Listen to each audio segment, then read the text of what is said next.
Hello students, welcome to Study Horse. Electrochemistry topic में oxidising power और reducing power पे based question सबसे ज़्यादा फ्रिक्वेंटली एग्जाम में आता है। तो इस क्वेश्चन के पॉइंट ऑफ व्यू से हम लोग आज ये समझेंगे कि हाउ कैन यू जज the reducing power of substances और ऑक्सीडाइजिंग पावर ऑफ सब्सटेंसेस। तो यहाँ पे हमें 4 रेडॉक्स कपल दिए हैं। पोटेशियम प्लस पोटेशियम में जा रहा है, एजी प्लस एजी में, एमजी2 प्लस एनजी में और क्रोमियम 3 प्लस से क्रोमियम बन रहा है। इन चारों के अंदर हमारे पास हर एक में 2 सब्सटेंस हैं जिसको बोलते हैं रेडॉक्स कपल। उस रेडॉक्स कपल में से एक ऑक्सीडाइजिंग एजेंट है और दूसरा रिड्यूसिंग एजेंट है।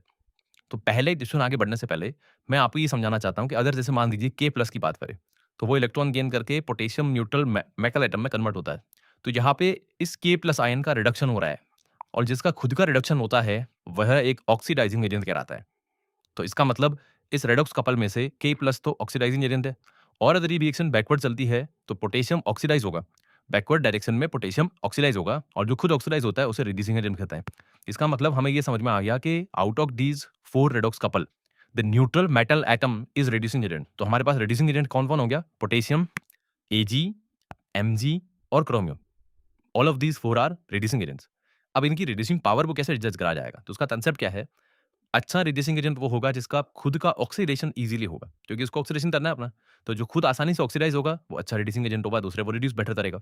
और आसानी से ऑक्सीडाइज होने के लिए एसओपी अच्छा होना चाहिए और एसआरपी कम होना चाहिए। इसका मतलब सब्सटेंसेस की रिड्यूसिंग पावर एसआरपी के इनवर्सली प्रोपोर्शनल होगी।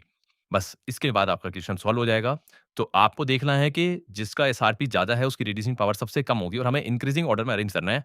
तो लोवेस्ट रिड्यूसिंग पावर आपके एजी थी होगी, क्योंकि उसका एसआरपी सबसे ज्यादा है। उसके बाद आएगा क्रोमियम, वो उससे थोड़ा बेटर है रिड्यूसिंग एजेंट। उसके बाद आएगा एमजी और सबसे बेटर रिड्यूसिंग एजेंट बोलेगा पोटेशियम, क्योंकि उसका एसआरपी लोवेस्ट है। तो इंक्रीजिंग ऑर्डर आने वाला है बच्चों, AG, chromium, magnesium and potassium, and that is given in option number second.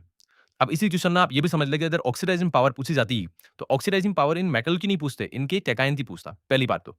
और ऑक्सीडाइजिंग पावर के लिए दूसरे को ऑक्सीडाइज और खुद को रिड्यूस करना है। तो ऑक्सीडाइजिंग पावर अच्छी तब होती है जब खुद को रिड्यूस आसानी से करे, और खुद को रिड्यूस आसानी से करे मतलब उसका एसआरपी अच्छा होना चाहिए। तो जिसका एसआरपी हाईएस्ट होगा वो अच्छा ऑक्सीडाइजिंग एजेंट होगा। तो अगर मैं आपको ऑक्सीडाइजिंग पावर का कंपैरिजन कराऊं तो प्लीज मेक श्योर पहले समझें, ऑक्सीडाइजिंग एजेंट ये मेटल नहीं होंगे, इनका थेटाइन होगा। तो सबसे अच्छा ऑक्सीडाइजिंग एजेंट एजी प्लस होगा, जिसका एसआरपी हाईएस्ट है, और सबसे पुअर ऑक्सीडाइजिंग एजेंट के प्लस होगा।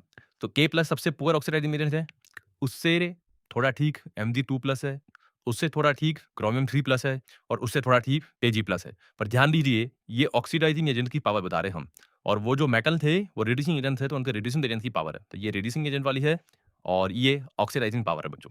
Thank you.